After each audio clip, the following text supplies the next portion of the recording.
The reason that we have gone to this, which is a silk screen using underglazes, and this screen can be anything from these screens that you can do in the sunshine, which are pretty quick, but these screens don't last a very long time, but you know, they're fun.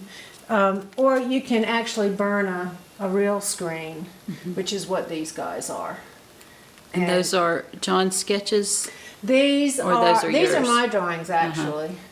And we have a couple of screens we use, and some have his drawings and some have mine. And the rocket is his drawing. The rocket is John's drawing. Because of the alien woman theme, we like alien women. Right.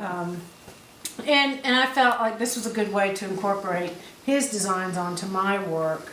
And this one seems to work. Now, some of the other ones that are more cartoon flavored didn't seem to fit my work so well.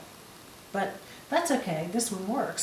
So, and it kind of came about because I'd taken a class at Penland with Kathy King and Paul Wandless on surface design and image transfer on clay.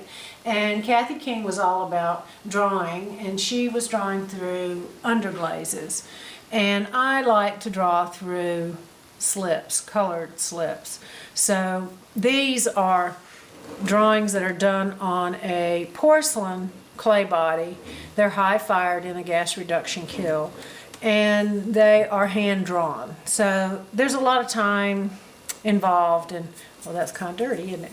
There's a lot of time involved on drawing on these, and then after you draw the line work, then you know, I'm cutting back. I'm cutting that out too. So it's pretty time consuming, labor intense, and it also means that the prices are going to be higher, and also because it's porcelain. But I wanted to be able to put imagery on my work without spending that amount of time producing it, so that I could hit, you know, all the market of folks that wanted to buy pots. So that's how this came about.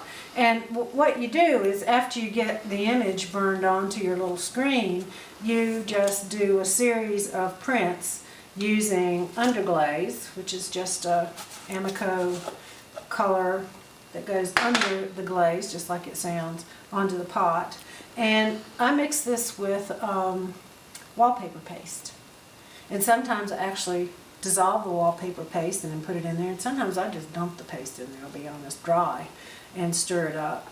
And it works, it's fine. And then I screen print just a series onto newsprint, and that's all this is. It's just newsprint with the images screened on. I have a couple of different screens I've used. But for this one, we have this little rocket ship, because one of my screens tends to be a little smaller than the others, so I can put it on here. And this is a stoneware clay body. I get my clays from High Water Clay in Asheville, which is another good reason to live here.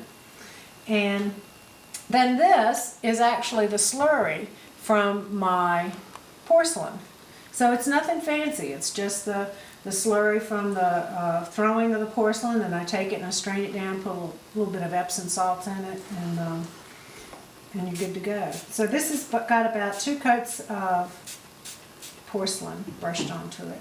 And that's just water that you've spritzed on there? Yeah, this is just water. And I keep a big bucket of this porcelain slip strained. And yes, I leave my brushes in there. And you're not supposed to, but I do, because it's my place. When I taught school, I never let the kids do that, but this is my playground. So. And then I just take this little thing you get at Eckerd or wherever, pharmacy, and you just reconstitute the underglaze. So you can see it's kind of glassy there, if you can tell. And of course this is going to reverse, so if you're doing words, you have to have that backwards. And then just lay it on top. We'll see how this does.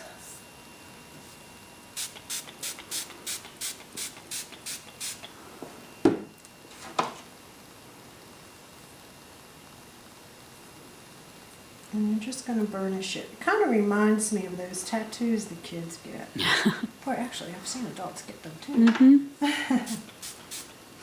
And I guess it's kind of a printmaking too. It is. It's printmaking on clay, which I really like. I've always said I can't draw, and John, of course, who is my biggest advocate and greatest fan, tells me I can. And he's right. Everybody can draw.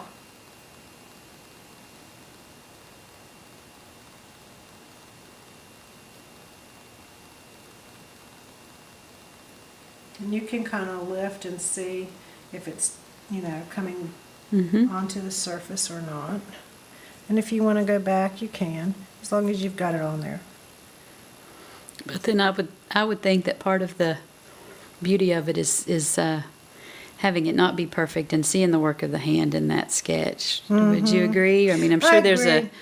when you see it if it's if it worked. Well, John's kind of free form, and I tend to be tighter than John, so, that's always been a challenge for us. But this is okay, because I have a little bit of say in how clean it comes out. And I can always go back with underglaze used like a watercolor. Excuse me. And then I can go back. I'll go back and neaten that up. And I'd probably either carve this away or add underglaze.